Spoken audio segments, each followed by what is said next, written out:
Pushkin. We spend hours deciding what to buy, but there's a split-second decision that can make or break a sale. Do you have the trust to hit buy now? Agentic commerce is testing that moment more than ever. And that's where PayPal comes in. With 25 years of checkouts, 400 million consumer accounts globally, and the benefit of purchase and seller protection, all of which make sure wherever a purchase starts, it ends with trust. Built for payments, growth, and agentic. PayPal Open, built for all business. Visit paypalopen.com. Purchase and seller protections on eligible transactions only. Terms apply. See paypal.com/risk-management for details. Whatever your goal, trade, show, giveaways, client gifts, or team gear, 4imprint has the promo products to match. With thousands of options, from apparel and drinkware to tech and totes, it's easy to find the right fit for your brand and budget, with standout choices at every price point. And with their 360-degree guarantee, you can be 4imprint certain your order will show up just right on time. Explore more at 4imprint.com. 4imprint, for certain. Liberty was never just a word. It has guided every American endeavor for the past 250 years. And now it takes form in a new way. The 2026 Semi-Quincentennial Coin and Medal Program from the United States Mint celebrates the founding ideals that have long shaped our coinage. Available 1 year only, this historic collection features new coin designs, limited edition releases, and reissues. Shop new official coins at usmint.gov/semiq. That's usmint.gov/SEMIQ. St. James Palace in London, down the street from Buckingham Palace. It's the official residence of the British monarchy. Built in the 1530s by Henry VIII. It's not open to the public, but you can apply to go inside, which I did not long ago. It's not that hard. There's a soldier with a machine gun standing by a little cottage. He tells me to go inside, and then a man named Desmond Shaw Taylor comes and gets me. He's the curator of the Royal Art Collection. Early middle-aged, distinguished, a kind of high-end exuberance. You know, look at that building there that's kind of missing a bit. No, it has a nice jumble, urban jumble. I came here to see a painting bought by Queen Victoria nearly 150 years ago. It's called The Roll Call. Inside the palace, there's red everywhere. Royal red, red carpets, red wallpaper. All the trim is in gold. The rooms are massive and almost entirely empty, except for the art on the walls.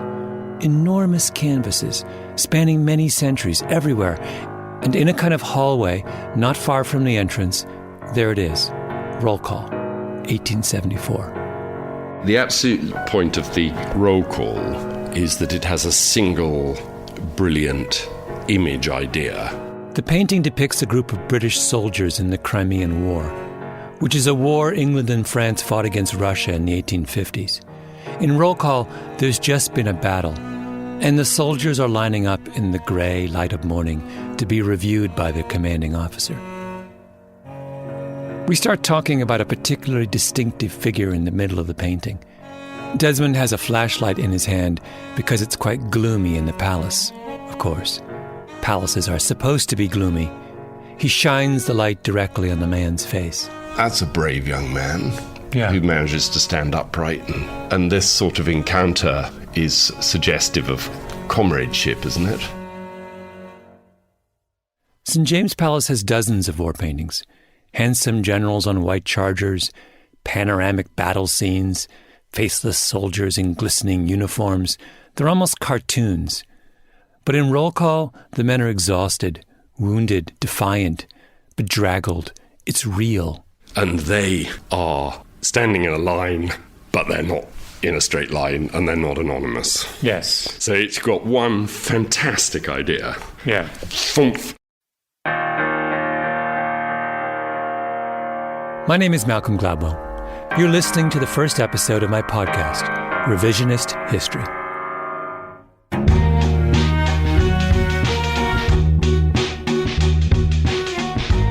Every week for the next 10 weeks, I'm going to take you back to examine something that I think has been overlooked or misunderstood. One week, I'm going to talk about a car crash just outside of San Diego. Another week, I'm going to take you back to a secret Pentagon project in Saigon. The tagline of this show, sometimes the past deserves a second chance. And that really goes to the heart of it.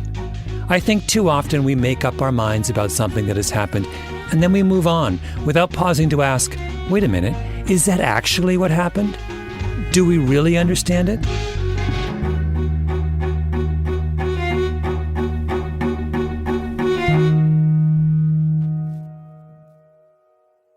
I'm starting with something very simple. A painting. The roll call. All but forgotten now. If you want to see it before you listen to this story, you can pause and go to revisionisthistory.com. But in 1874, when this painting became famous, something extraordinary happened that I think is worth revisiting. Because it's an issue that we deal with all the time today, which is what it means to be the first outsider to enter a closed world. The art world in England at that time is controlled by something called the Royal Academy. It consists of 40 artists, and being elected to the Royal Academy is the highest honor any artist can get. It's like winning an Oscar. Membership makes your reputation and makes it possible to become very wealthy as an artist. And every year, the Academy puts on an art exhibition. Thousands of paintings are submitted. They choose a select few and display them at Burlington House on Piccadilly. Remember, this is before movies and television and recorded music. Painting is it. Hundreds of thousands of people come to these shows. And roll call gets chosen for the Royal Academy. And not just chosen in a way that makes it a really big deal. First of all, where the Academy hangs a painting on the wall matters a lot. If they hang it way up near the ceiling, if they sky it, that means your painting is considered second class. If they hang it at eye level, what's called on the line, that's fantastic. Roll call is on the line. Then there's where in Burlington House they put it. There's a gallery in the back called the lecture room. The lecture room is known as the black hole. Being hung in the black hole was almost as bad as not being hung at all. But if they hang a painting near the front, in Gallery 2, that's incredibly prestigious. So where was roll call hung? Gallery 2. Unbelievable. On the line in Gallery 2. I was reading about it. It creates an extraordinary sensation. Yes, completely. Yeah. In an unusual way, even for that time. The day the show opens, the crowds make a beeline for roll call. The crowds were so great that you had to have, basically, we employ a warden, but they had to hire a policeman to say, don't touch or don't move on. The only contemporary equivalent I can think of is people camping out in line for 2 days to buy Beyoncé tickets, or the kind of frenzy the Beatles faced when they first came to America. Roll call is the hit of the Royal Academy show. After that, roll call goes on a tour of England. In Newcastle, men walk up and down the sidewalks with sandwich boards, saying simply, "The roll call is coming." In Liverpool, 20,000 people go to see it. In those days, prominent paintings were put on little playing cards, and 250,000 cards are sold with an image of roll call. A bidding war breaks out among potential buyers.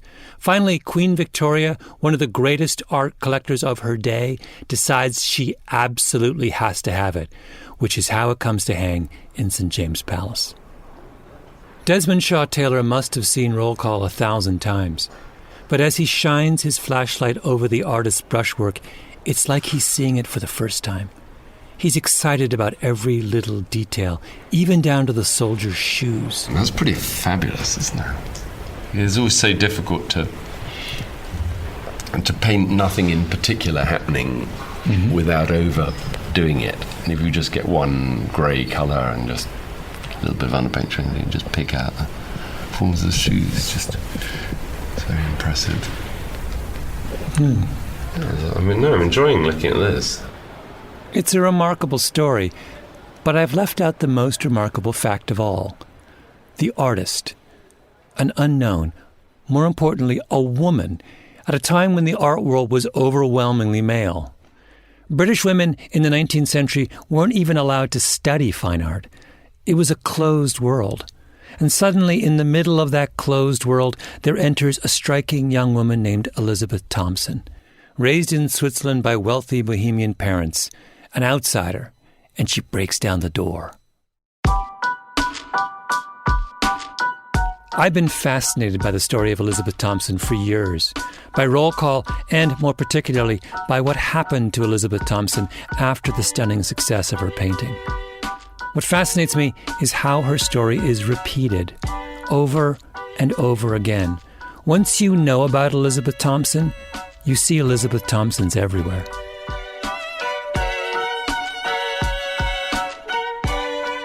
I don't know if you've ever heard of Julia Gillard. She was the first woman to become Prime Minister of Australia. She served from 2010 to 2013, and she had an incredibly tumultuous time in office. Near the end of her tenure, she gave a famous speech on the floor of the Australian Parliament. Here's the part everyone noticed. The Leader of the Opposition says that people who hold sexist views and who are misogynists are not appropriate for high office. Well, I hope the Leader of the Opposition has got a piece of paper and he is writing out his resignation. Because if he wants to know what misogyny looks like in modern Australia, he doesn't need a motion in the House of Representatives. He needs a mirror. That's what he needs. When I heard Julia Gillard give that speech, I thought about Elizabeth Thompson. Because Gillard and Thompson were in the same situation. Women dealing with the consequences of breaking down the door. I also remember Elizabeth Thompson when I think of Hillary Clinton.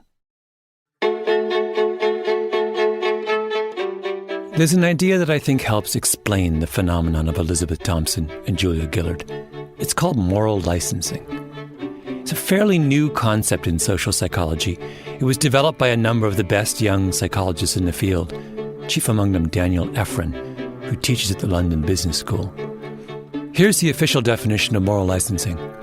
Past good deeds can liberate individuals to engage in behaviors that are immoral, unethical, or otherwise problematic, behaviors that they would otherwise avoid for fear of feeling or appearing immoral. When we do something good, in other words, sometimes we then, on occasion, give ourselves permission to do something bad. One of Efron's first experiments in moral licensing was in 2009. He surveys people who publicly self-identify as supporters of Barack Obama for president. And what he finds is that supporting a black politician doesn't always signal that you're a racially open person who is inclined to be progressive in other areas. It can also have the opposite effect. It can free you up to go back to your old racist ways because you've proven to the world what a good person you are. And that's what he discovers. A significant chunk of the people who supported Barack Obama were then more likely, at least in the experiment, to express racially questionable opinions.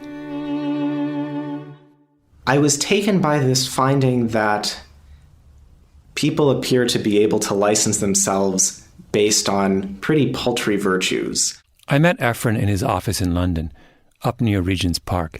I asked him why a little egalitarian behavior doesn't lead to more egalitarian behavior.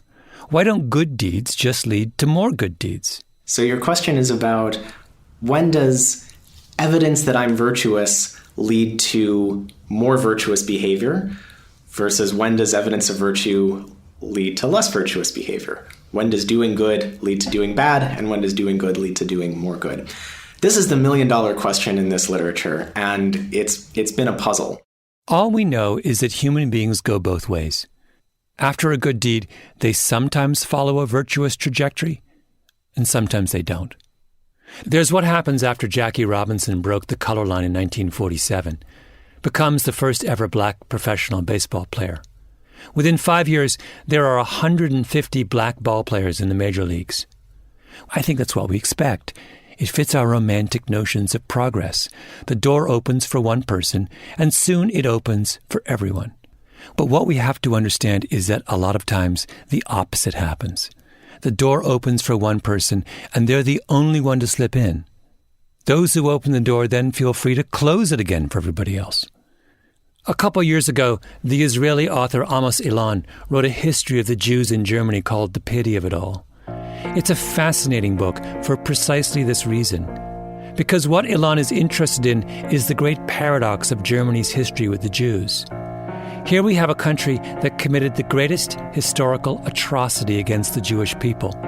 Yet if you take the long view, as Ilan does, you see that time and time again, German culture welcomed Jews, or at least welcomed some Jews. From the 17th century onwards, many German states had a tradition of what were called court Jews. Most Jews were banned from living in major German cities. There were severe restrictions on what they could do. But simultaneously, there was a group of protected Jews who were allowed to live and work within the city walls. In the 1730s, the King of Prussia becomes alarmed by the number of Jews in Prussia, likening them to locusts bringing ruin to Christians. So he banishes them from Berlin, but not all of them. He kicks out 140 families and he keeps 120. That pattern is repeated over and again in the German-speaking world. In the 18th century, the philosopher Moses Mendelssohn, who was Jewish, was considered one of the most brilliant men in Europe. He lives in Berlin, and people come from far and wide to visit him. How does he stay in Berlin? The king grants him exceptional status. That is to say, and these are Amos Ilan's words here, Mendelssohn is the un-Jewish Jew. The same happens 100 years later with Bertolt Auerbach. He's Jewish, and he's the most widely read German novelist of his day. He's called the German Dickens. This is now at a time of virulent anti-Semitism throughout Germany, but Bertolt Auerbach is somehow immune from that prejudice. Richard Wagner, the notorious anti-Semite, loves Auerbach and calls him a man rooted in German life. One of the brothers Grimm thanks Auerbach for curing him of prejudice. The Germans hate Jews as a rule, but they love Auerbach. What's going on here? It sounds like a contradiction. It's not. It's just textbook moral licensing. The Germans love Bertolt Auerbach, and because they think they have demonstrated their open-mindedness by loving this one Jew, they feel free to act in the most despicable way to other Jews. You open the door to one outsider, and that gives you permission to close the door to others.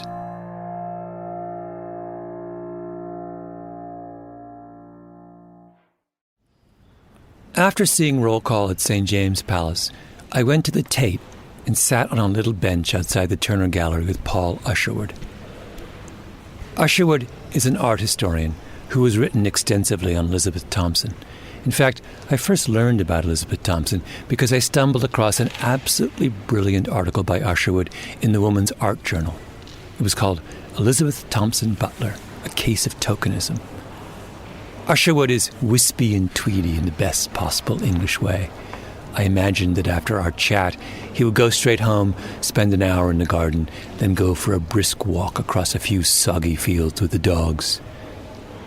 Usherwood argues that in making sense of what happened to Elizabeth Thompson, it's really important to understand the role of the Royal Academy. They control the art world at this point. 40 aloof, dictatorial white men. As an institution that was just very, very powerful and much resented by people who weren't very, very well by it. Academy members gave their own pictures the best positions on the walls of the annual exhibition. Meanwhile, they pretty much ignored everyone else's art, including in 1874, the year when Roll Call went up. For that year, there were 6,000 paintings which didn't make the exhibition. 6,000. There's only one art show that matters in England, and it's so small that thousands of artists are stuck on the outside looking in. There's a revolution brewing.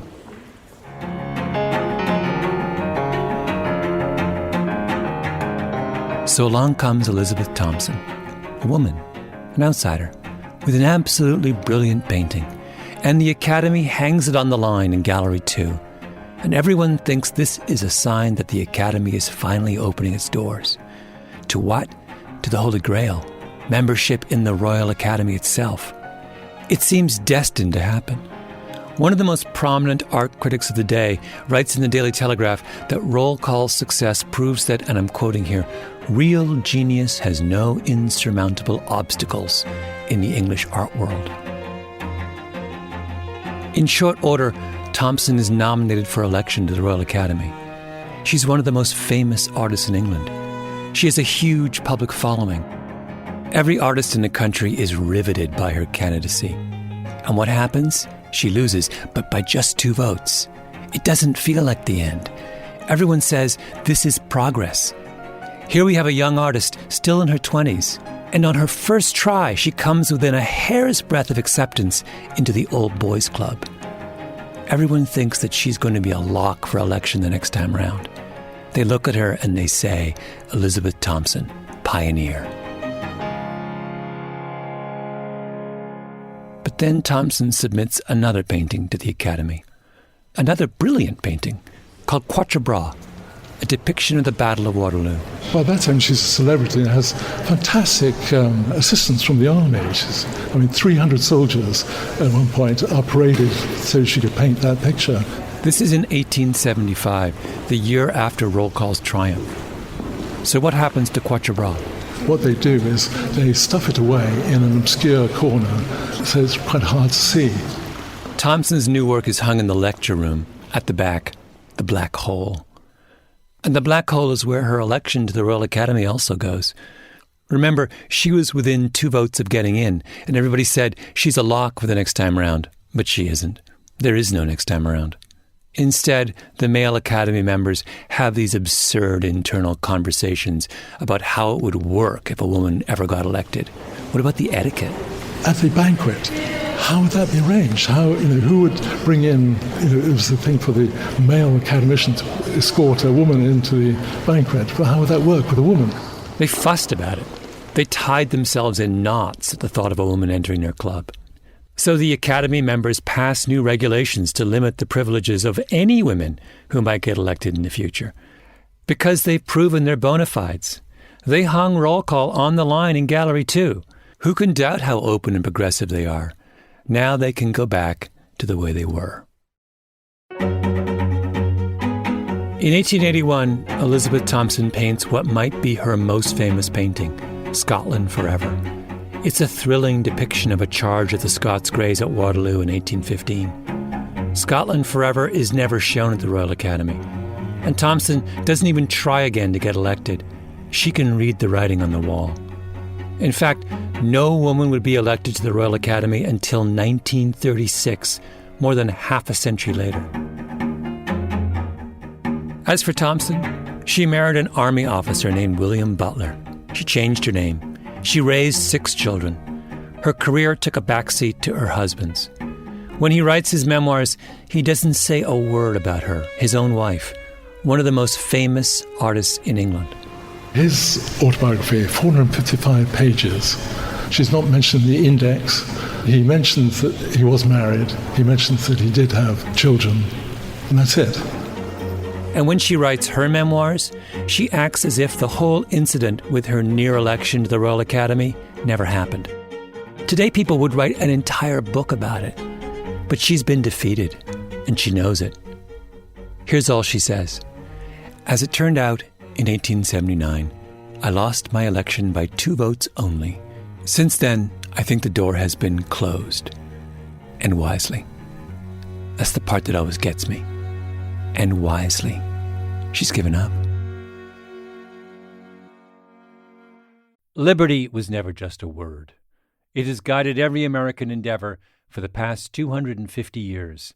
And now it takes form in a new way. The 2026 Semi-Quincentennial Coin and Medal Program from the United States Mint celebrates the founding ideals that have long shaped our coinage.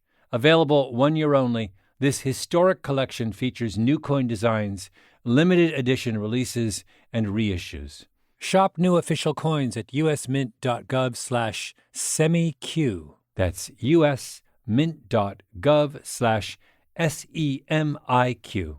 We spend hours researching products online and deciding what to buy, but there's a split-second decision that can make or break a sale. Do you have the trust to hit the Buy Now button?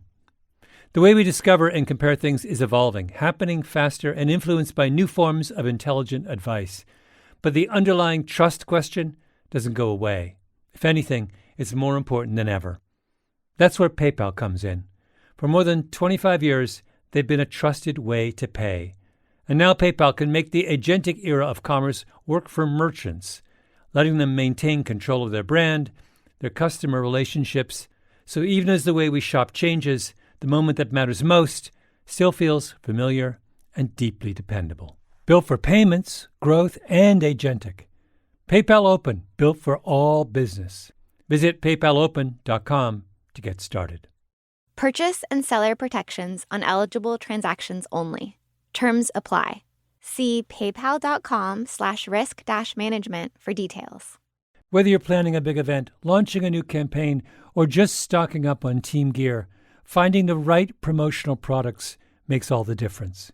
That's why so many brands turn to 4imprint.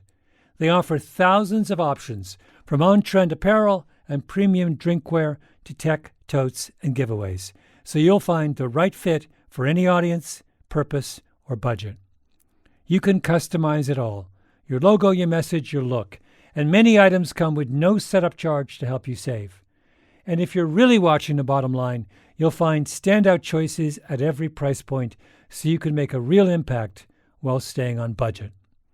Plus, you'll get expert help, fast turnaround times, and their 360-degree guarantee, so you can be 4imprint certain your order will arrive on time and look exactly right. Whatever your goal, 4imprint makes it easy to find your perfect promo match. Explore the possibilities today at 4imprint.com. 4imprint, for certain. Remember how I mentioned that when I saw Roll Call, the first thing I thought about was Julia Gillard, the former Prime Minister of Australia? That's because it's the same story.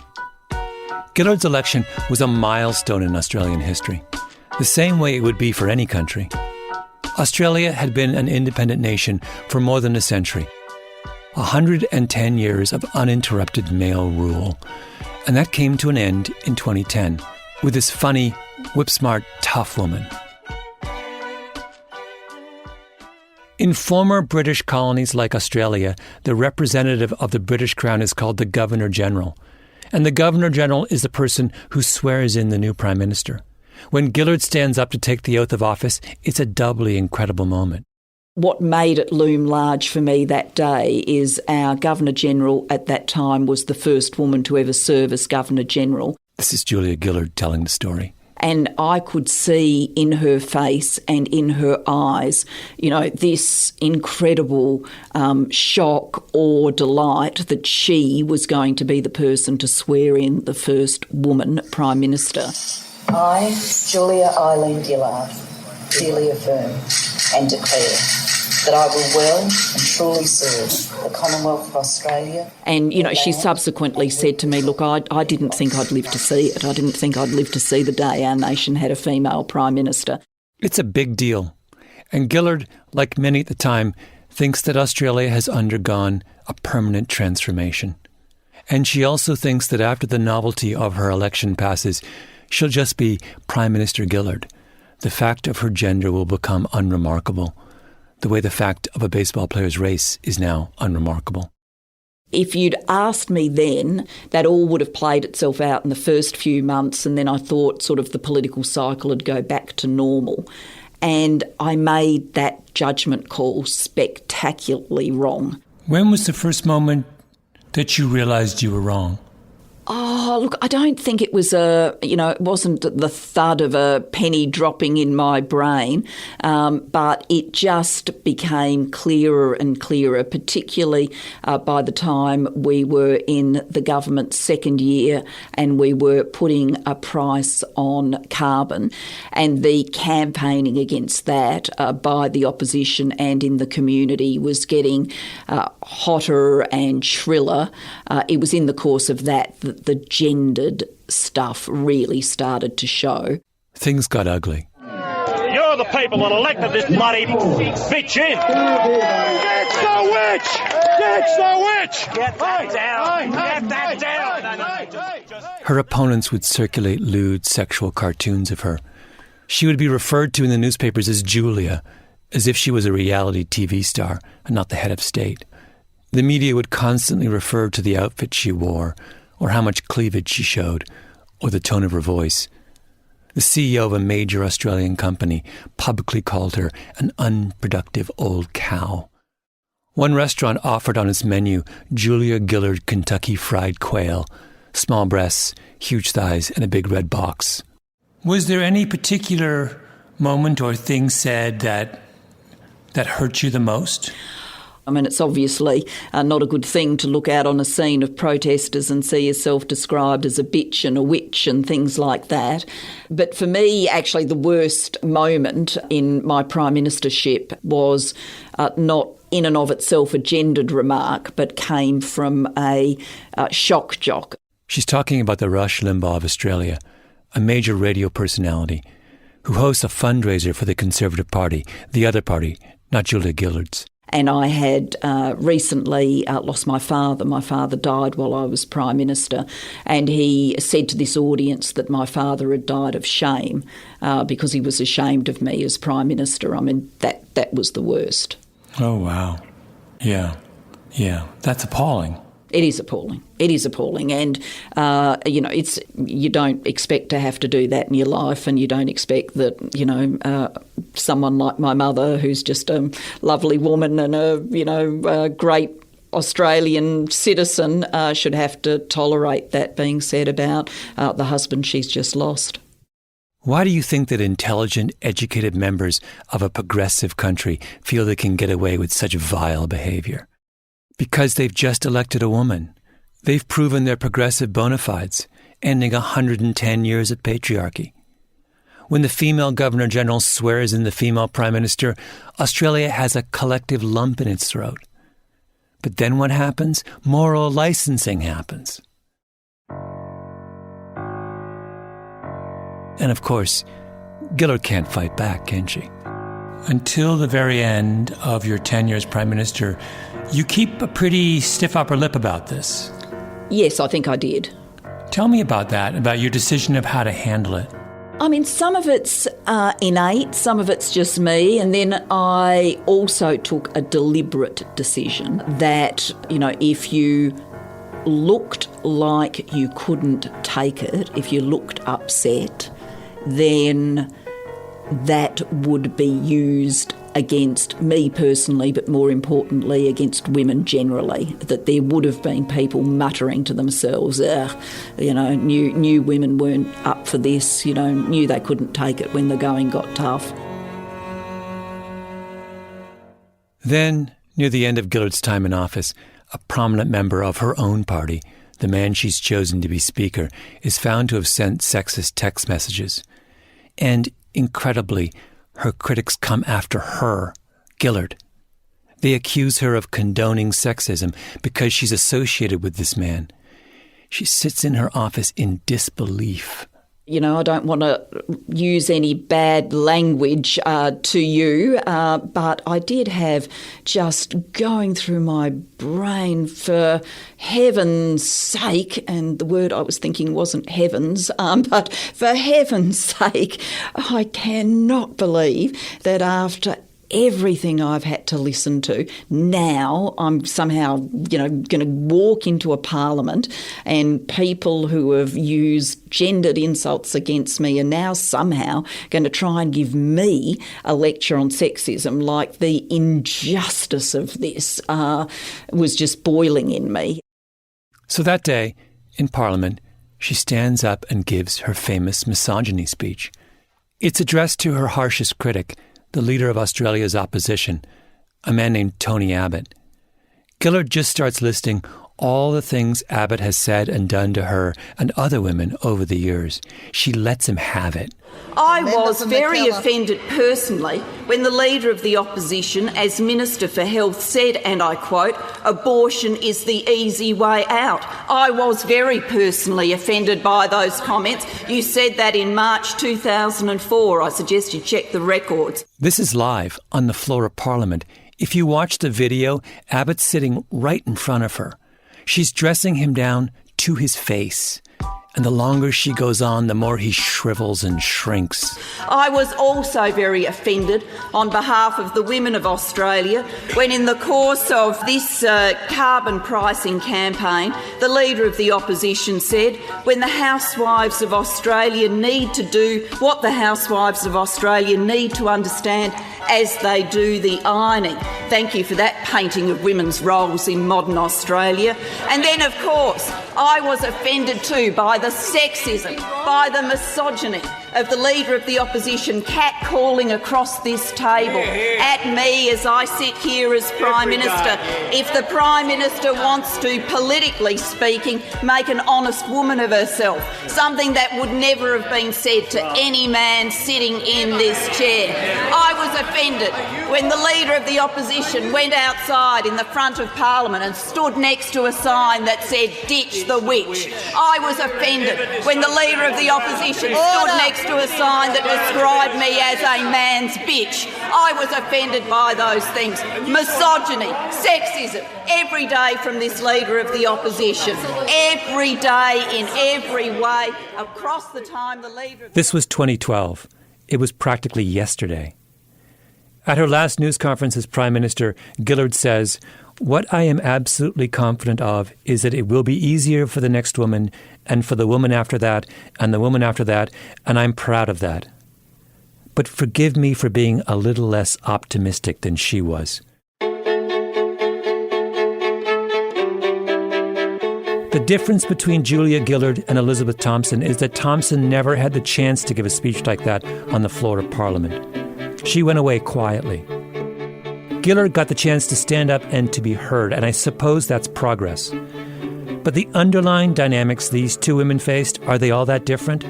A woman gets accepted into a man's world. She thinks that somehow something has changed, but nothing has changed. The men pat themselves on the back, and then they slam the door shut again. Tony Abbott, the man she eviscerated, he later becomes Prime Minister of Australia.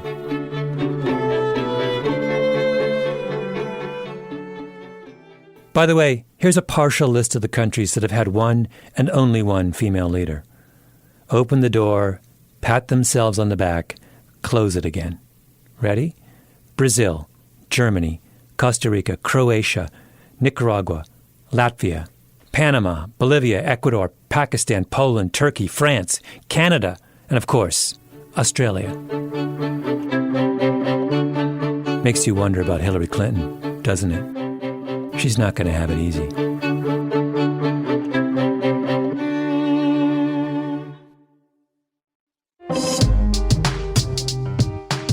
You've been listening to Revisionist History. If you like what you've heard, do us a favor and rate us on iTunes. It helps. You can get more information about this and other episodes at revisionisthistory.com or on your favorite podcast app. Our show is produced by Mia Lobel, Roxanne Scott, and Jacob Smith.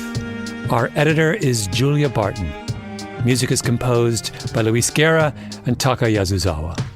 Flawn Williams is our engineer, fact-checker Michelle Siraka, and the Panoply management team, Laura Mayer, Andy Bowers, and Jacob Weisberg. I'm Malcolm Gladwell.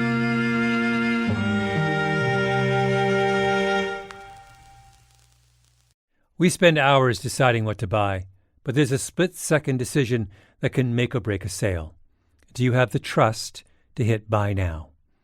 Agentic Commerce is testing that moment more than ever. And that's where PayPal comes in.